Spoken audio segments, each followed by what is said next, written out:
네, 오늘 네 번째 재앙을 함께 살펴보려고 합니다. 첫 번째, 두 번째 재앙은 강에서 일어난 일입니다. 나일강을 피로 바꾸고 나일강에서 개구리가 올라왔다가 또 하나님께서 그 개구리들을 다시 나일강으로 돌려보내시는 것이죠. 네, 이제 세 번째, 네 번째는 강에서 올라와서 땅에서 있는 일들을 중심으로 하고 있습니다. 전에 말씀드렸듯이 이 재앙의 패턴은 가장 낮은 땅에서부터 그 물에서 땅으로, 공중으로, 하늘, 우주에까지 이르는 하나님의 절대적 권세, 힘을 보여주는 것이 기본적인 목적이죠. 이게 이제 물에서 땅으로 올라왔다라는 것을 볼 수 있겠습니다. 세 번째 재앙이 이 재앙인데요. 주제가 땅이죠. 그러다 보니까 이 재앙을 일으키는 방식이 아론이 지팡이로 땅에 티끌을 치니까 그 티끌이 이가 되는 겁니다. 땅을 탁 쳐서 올라오는 먼지가 이가 되도록 하는 그런 패턴이고요. 네 번째 재앙 역시 파리 재앙인데 이 재앙은 기본적으로 땅에 임한 하나님의 심판이라는 주제가 들어 있습니다.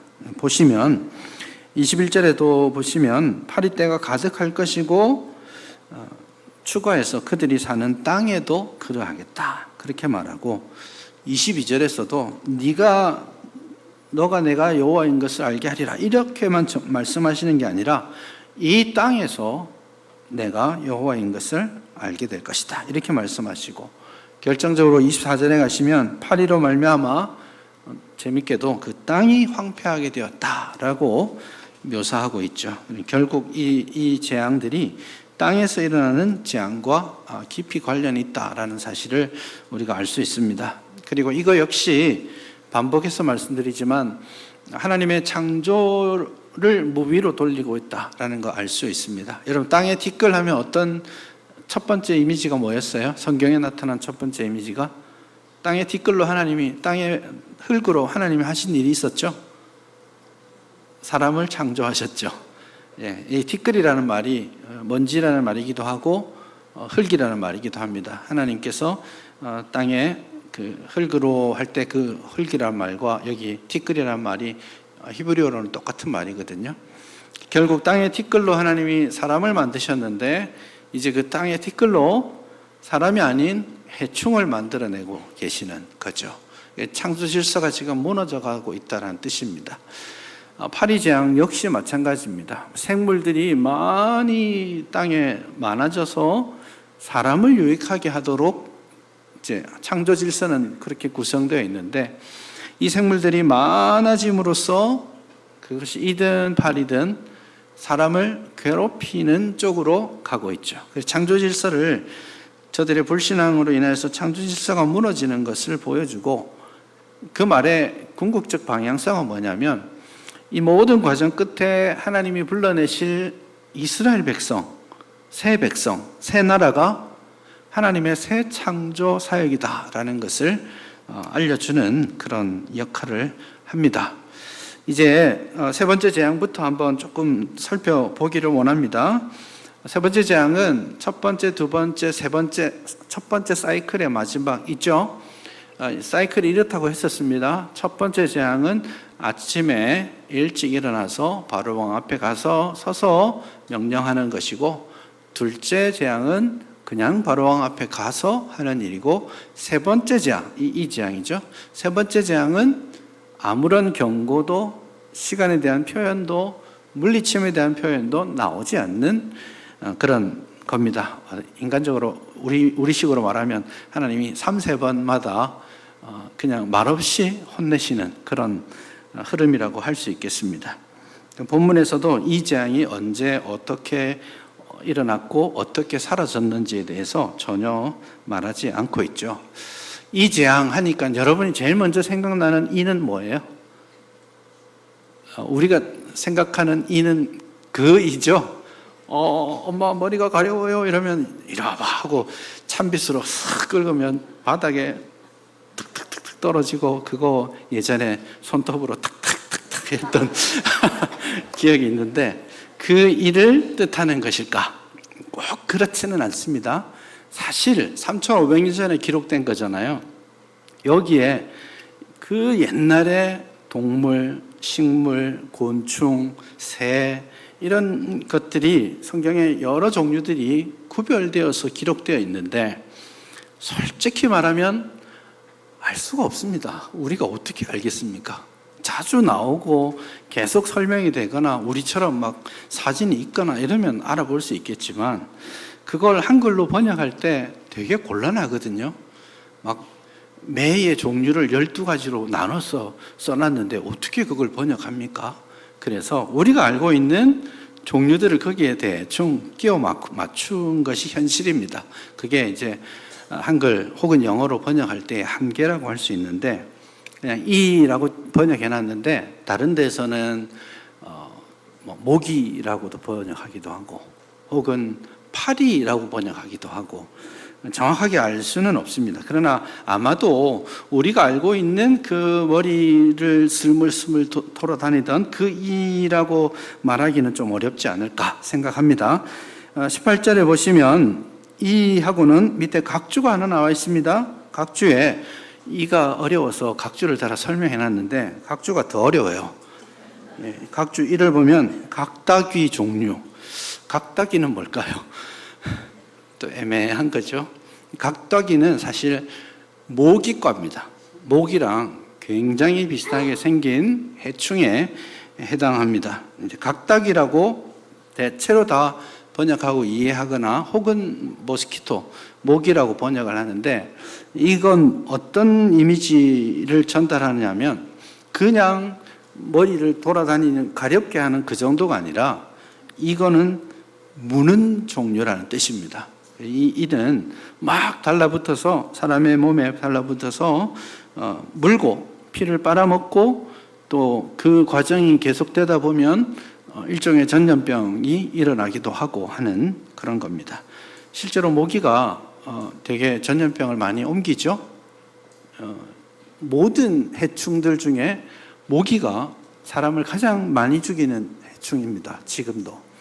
모기가 말라리아를 계속 옮기기 때문에 그 전염병으로 많은 사람들이 죽죠. 사자가 제일 무서운 것 같지만 사실은 모기가 제일 무서운 짐승입니다. 어쨌든 그렇게 전통적으로 피를 빨아먹고 고통을 주는 그런 종류입니다. 첫째, 둘째 재앙은 그런 고통이라기보다는 징그럽고 귀찮고 하는 정도였고 지금 셋째, 넷째는 몸에 붙어서 피를 빨아먹고 고통스럽게 하는, 몸을 괴롭게 하는 그런 종류라고 할 수 있겠습니다. 성경에서는 이라고만 번역하는 게 아니고요. 예수님께서 이제 같은 단어를 쓰실 때는 어떻게 번역했냐면 누가복음에서는 하루살이라고 번역했습니다. 이사야서에도 하루살이라고 번역해놨고요. 똑같은 단어를. 그래서 일종의 부정하고 고통을 주는 어떤 해충 정도로 이해하시면 되겠습니다. 굉장히 성가시고 괴롭게 했겠죠. 그렇게 했을 때 이 재앙에 있어서 두드러지는 특징, 이제 반응으로서의 특징은 요술사의 모습입니다. 18절에 보니까 요술사가 하던 대로 자기도 이제 요술을 부려서 이를 복제해내려고 했는데 실패합니다. 그리고 19절에 가서는 이 요술사가 바로왕에게 가서 말하기를 이는 하나님의 권능입니다 라고 그렇게 고백하는 대목이 나옵니다. 이것은 하나님의 권능입니다 라고 말했으니까 이 사람들이 드디어 하나님을 인정하기 시작했는가? 라고 이해할 필요는 없습니다. 여기서 말하는 하나님이라는 표현은 일반 명사입니다. 우리가 하나님 하면 우리의 하나님을 말하지만 이방인들도 하나님하고 부르거든요. 그렇기 때문에 일반 명사로 이해하면 이것은 하나님의 권능입니다 이런 뜻이 어떻게 이해되냐면 이것은 진짜 신적인 능력 같아요 이런 이 정도로 이해하시면 되겠고요. 여기 권능이라는 말에도 각조가 붙어 있습니다. 밑에 각조를 보시면 뭐라고 되어 있어요? 히브리어라는 뜻이죠. 손가락 이렇게 나와 있습니다. 그러니까 히브리어 본문 자체는 이것은 하나님의 손가락입니다. 이렇게 되어 있어요. 어순도 바뀌어져 있어요.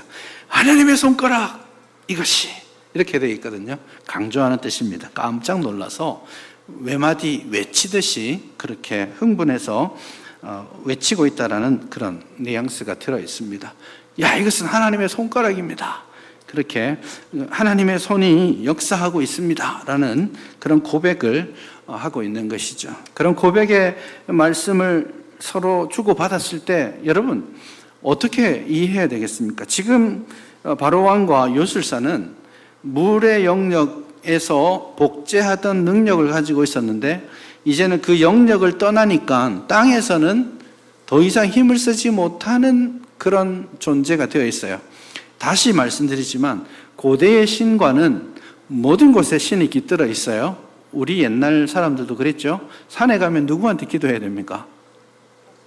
하란 말이 아니고 옛날에 그분들이 산신령께 기도했죠. 바다에 가면 누구한테? 용왕님께 하고 그런 거죠. 가는 곳곳마다 신이 깃들어 있다고 생각해 왔었어요. 옛날 사람들은. 그러니 강에서 하나님이 능력을 일으켰을 때 나도 할 수 있어 라고 했잖아요. 그랬지만 땅으로 올라와서도 하나님이 능력을 보이셨을 때 난 안 되네 이걸 깨닫는 거죠. 그 말은 뭐냐면 하나님은 물에서도 참 하나님이시고 땅에서도 하나님이시고 하늘에서도 우주에서도 유일하신 참 하나님이십니다를 선포하고 있는 겁니다. 그거를 지금 느끼고 있어요. 난 잘 못하겠는데 저 하나님이라는 분은 하시는구나 라고 깨닫는다면, 그걸 깨닫고 외쳤다면, 이것은 신의 권능입니다 라고 외쳤다면 어떻게 해야 되겠습니까? 그러면 우리가 섬기는 애굽의 모든 신들을 격파하고 계시는 그 하나님께 좀 이제는 복종하고 돌아서야 되지 않겠습니까? 그럼에도 불구하고 19절 말미에 보면 바로의 마음이 완악하게 되어 여전히 완악한 마음을 가지고 그들의 말을 듣지 않습니다. 그 때문에 네 번째 재앙이 계속되죠. 이제 하나님의 손가락은 9장 3절 가서 보시면 다섯 번째 재앙에서는 하나님의 손으로 확대됩니다. 하나님의 권능이, 하나님의 심판이 더 커져가게 될 것을 그렇게 상징적으로 보여주고 있는 것이죠. 그렇게 네 번째 재앙이 일어났는데 이제 패턴이죠. 4, 5, 6은 아침에 일찍 일어나 바로 앞에 서라, 이 패턴이 다시 나왔죠. 그리고는 내 백성을 보내라, 보내지 아니하면 파리떼를 보내겠다. 언어 유희죠. 너가 보내라, 네가 안 보내면 내가 보내겠다, 이렇게 말씀하시는 일종의 언어 유희에 해당됩니다. 이 네 번째 재앙 역시 굉장히 중요한 몇 가지 차이점들을 가지고 있습니다. 첫째는요, 더 이상 지팡이가 역할하지 않습니다. 1, 2, 3, 세 번의 재앙에서는 대리인들이 서 있습니다. 하나님이 모세에게 말씀하시면 모세가 대변인인 아론에게 명령하고 아론이 자기 지팡이를 휘둘러서 재앙을 내렸습니다. 그럼 바로왕은 그 일들을 보고 옆으로 싹 눈을 돌리면 바로왕의 요술사들이 뭘 돌립니까? 지팡이를 돌려서 기적을 사기죠. 요술을 부렸습니다. 그러니까 1, 2, 3번은 지팡이가 매개체입니다. 그리고 이 전쟁은 아론과 요술사의 이제 대결처럼 느껴졌는데, 네 번째부터는 지팡이가 더 이상 언급되지 않고요, 모세와 그리고 바로왕이 직접적으로 맞닥뜨립니다. 지금까지는 이 대변인을 보내서 싸웠는데 이제는 대변인 빠져 하고 바로왕하고 모세가 맞닥뜨렸으니 이 전쟁이 더 직접적이고 더 심각해져 간다라는 것을 본문이 말해주고 있죠. 그리고 이 과정이 지나가면서 모세는 저 말 못해요 이렇게 했을 때 하나님이 모세 너를 대신해서 내가 아론을 붙여줄게 이렇게 했잖아요. 이 재앙이 계속 진행되면서 모세는 성장하고 있습니다. 그래서 네 번째 재앙부터는 모세가 나서고 일곱 번째 재앙서부터는 모세가 지팡이를 들고 이적을 행하게 됩니다. 그러니 하나님께서 모세를 그렇게 쭉 과정을 통해서 키워가고 계신다라는 것을 우리가 알 수 있게 됩니다. 이 파리 재앙이라고 했는데 우리가 아는 그 파리일까요?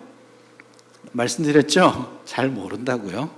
보통 여기 우리가 본문을 읽을 때 한 글자 한 글자 잘 보셔야 되는데, 하나님께서 처음 말씀하실 때 21절에 보시면 내 백성과 내 집에 파리 떼를 보내겠다, 그렇게 말씀하고 있죠. 이 떼라는 말은 그냥 우리가 알고 있는 그 한 종류의 파리만을 뜻하는 게 아니라 온갖 종류의 날파리를 보내겠다, 이런 뜻입니다. 온갖 종류의 날파리라는 말에는 우리가 아는 그 파리도 있지만 다른 것도 있겠죠. 여러분, 파리에도 종류가 매우 많습니다. 굉장히 많습니다. 무는 파리가 있을까요? 있습니다. 예, 특징하여 정확한 학명은 아닌데 구글링을 해보면 그 무는 파리 중에 종류 중에 이집트 파리가 있습니다. 이름이. 걔네들이 열심히 물고 피를 빨고 전염병을 옮기는, 사람에게 피를 빨고 가서 짐승의 피를 빨고 돌아다니면서 전염병을 옮기는 그런 존재이죠. 실제로 무는 파리들이 안 무는 파리보다 많이 있는 것 같아요. 여기서도 말하면 지금 이 재앙보다 더 심해지고 있기 때문에 이 재앙이 무는 일종의 그런 이제 해충이었기 때문에 이 파리 재앙 역시 지금 물고 피를 빨고 고통을 주고 하는 그런 종류, 더 위협적인 존재로 이해하는 것이 좋겠다 싶습니다. 어쨌든 이 파리 재앙 사건을 통해서 하나님께서 우리에게 더 알려주기를 원하는 것을 한 두 가지 정도로만 한번 정리해 보겠습니다. 지팡이가 없어졌다, 이것도 중요한 변화라고 할 수 있지만 실제로 더 중요한 변화는 뭐냐면 22절에 나옵니다. 애굽 온 땅에 파리떼를 보내겠다라고 하시고는 22절에 그날에 나는 내 백성이 거주하는 고센 땅을 구별하여 그곳에는 파리가 없게 하겠다, 그렇게 말씀하십니다. 그리고 23절에 가서 아주 중요한 말씀을 명확하게 말씀합니다. 내가 내 백성과 너의 백성 사이를 구별하겠다, 이렇게 말씀하십니다. 이 네 번째 재앙부터는 이 재앙이 하나님으로부터 왔음을, 그리고 하나님께서 당신의 백성을 지키고 계심을 확인하기 위해서 고센 땅, 이스라엘 백성이 머무는 곳에는 재앙이 임하지 않도록 구별하시는 겁니다. 그래서 내 백성과 너의 백성을 구별하시고, 그렇게 구별하여서 재앙을 내리지 않음으로써 명확하게 보이는 것이 하나님의 통제하시는 능력을 보여주시는 거죠. 전에도 말씀드렸듯이 개구리를 나게 하시는 것도 능력이지만 진짜 능력은 어디서 나타난다고요? 개구리를 제거하는 데서 나타나는 거죠. 파리떼가 나오는 것에서 하나님의 능력이 나타나기도 하지만 진짜 하나님의 능력은 그것을 당신이 원하는 곳에는 제거하시는으로써 당신의 능력을 보이신다는 거예요. 하나님께서 당신의 백성을 구별합니다. 물론 이스라엘이 뭐 잘한 게 있습니까? 뭐 하고 있는 건 없어요. 하나님과 당신의 백성 사이에 맺어졌던 그 언약, 약속에 신실하신 하나님께서 선제적으로 당신의 백성의 고통을 돌아보시고 그 백성의 고통을 면해 주시는 거예요. 그건 하나님의 은혜고 하나님의 언약에 기초한 것이다 라는 것을 우리가 알 수 있습니다. 똑같이 하나님께서 오늘 저와 여러분을 이 세상에서 살게 하지만 이 세상에서 구별하시는 하나님이세요. 하나님은 언제나 나누시는 분이세요. 구별하시는 거예요. 창조하실 때도 하늘과 땅을 나누시죠. 창조의 중요한 주제 중에 하나도 나누시는 거예요. 밤과 낮을 나누시고 하늘 위 궁창과 아래 궁창으로 나누시고, 이 나눈다라는 주제가 창조에도 중요한데 이제 오늘 이 본문으로부터 시작해서 하나님의 열 재앙에도 나눔, 구별이라는 주제가 아주 중요하게 나타나는 거죠. 우리가 이 세상을 살아가지만 우리는 이 세상 가운데 구별된 존재입니다. 이 세상의 시스템 가운데 살아갑니다.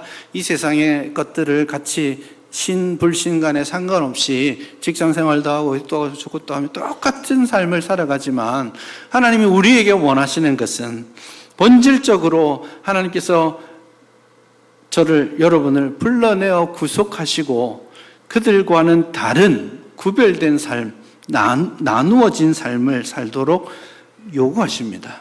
그걸 다른 말로 표현하면 거룩이라고 말할 수 있겠습니다. 하나님께서 우리를 하나님의 자녀로 삼아주셨고 그건 은혜예요. 은혜로 자녀로 삼아주셨고 이제 그 은혜를 깨닫는 자마다 하나님 그 은혜 안에서 구별된 삶을 살아야 합니다. 세상에 살지만 세상에 속하지 않은 존재로 살 수 있어야 하는 것입니다. 그렇게 거룩하게 구별된 삶을 살도록 할 때 오늘 본문이 우리에게 알려주는 한 가지 사실이 있습니다. 그것은 뭐냐면 구별되기 위해서 하지 않아야 될 일을 본문이 말해줍니다. 그 다음 장면에서 우리가 볼 수 있어요. 25절 이하에 가면 바로왕이 뜨끔해졌어요. 이 바로왕이 마음이 없는 사람이에요. 그러니까 좀 불편하면 신경 안 씁니다. 자기한테 문제 없으면 자기 백성 고통스러워도 신경 안 쓰는 나쁜 왕이에요. 그런데 이도 파리도 자꾸 몸에 달라붙어서 자기를 물잖아요. 잠을 잘 수가 없거든요. 그러니까 다시 모세를 불러서 협상을 시도합니다. 이 두 번째입니다. 이미 이 마음은 진정성이 없는 거예요. 아직 협상을 시도하는데 이렇게 말합니다. 야, 너 나가서 하지 말고 여기서 해. 여기서 하도록 내가 허락할 테니까 이 땅에서 너희 하나님께 제사를 드려라. 나 50% 양보했으니까 너도 50% 양보해서 우리 잘 살자. 그냥 편하게 같이 지내자. 이렇게 말합니다. 거룩함, 구별됨 이거와 굉장히 상극을 이루는 개념이 타협입니다. 타협하면 구별되기가 어려워집니다. 타협하면 거룩을 상실하게 됩니다. 왕은 지금 타협을 시도하고 있습니다. 하나님의 말씀은 뭐예요? 내 백성을 보내라. 이거예요. 그러면 이거 하면 됩니다. 그런데 현실을 생각하고 그냥 가지 말고 예배하지. 너희의 목적은 예배잖아. 그러니까 예배 드리고 그냥 여기서 해. 이렇게 말하는 거예요. 이거 있을 수 없는 일입니다. 실제로 이집트의 신들은 다 짐승의 형상들을 대체로 가지고 있습니다. 이집트 창조의 신 크눔이 있었죠. 머리가 뭐와 같았다고 했죠? 양입니다. 양 잡아서 제사 드려야 되는데 그 잡으면 크눔 신 섬기는 이집트 사람들이 가만히 있겠습니까? 우리 사우디아라비아 가가지고 삼겹살집 차리면 그 동네 집 아저씨들이 괜찮겠습니까? 받아들이기 어려운 거 아니에요. 인도 가가지고 소 정육점 차리면 그거 죽을 일이죠. 자기 신들을 막 잡아가지고 제사 지낸다고 하면 있을 수 없는 일이거든요. 근데 그 타협을 지금 요구하고 있는 겁니다. 세상은 끊임없이 우리에게 타협하자고 말할 수 있어요. 우리 보고 신앙 버리라고 하지 않아요. 교회 다니면 되지. 너 좋아서 다니는 건데. 근데 직장 와서는 우리 시스템 따라야지. 적당히 거짓된 문서도 만들고 이중장부도 만들고 그래서 너도 잘 먹고 잘 살고 우리 회사도 좀 더 잘 먹고 잘 살면 되지. 야, 그렇게 헌금 많이 하면 교회도 좋아할 텐데? 이렇게 이야기합니다. 그 타협이 우리가 구별되고 거룩한 삶을 살아가는데 결정적으로 우리를 넘어지게 만들 겁니다. 적당히 타협하고 살면 편할 것 같지만 적당히 타협한 곳에 하나님의 능력은 없습니다. 우리가 맛을 잃은 그 순간, 맛을 잃은 소금은 쓸모가 없어집니다. 우리가 맛을 잃는 그 순간 세상은 우리를 두려워하지 않을 겁니다. 우리가 맛을 잃는 그 순간 세상은 우리를 진심으로 칭찬하지도 않을 겁니다. 두려움과 칭찬은 같이 가는 거거든요. 우리가 맛을 잃었기 때문에 세상은 우리를 조롱하게 될 겁니다. 50대 50을 선택하는 순간 그렇게 되는 거예요. 하나님께서 우리를 구별하여 불러주셨고 거룩한 나라요 왕 같은 제사장으로 삼아 주셨습니다.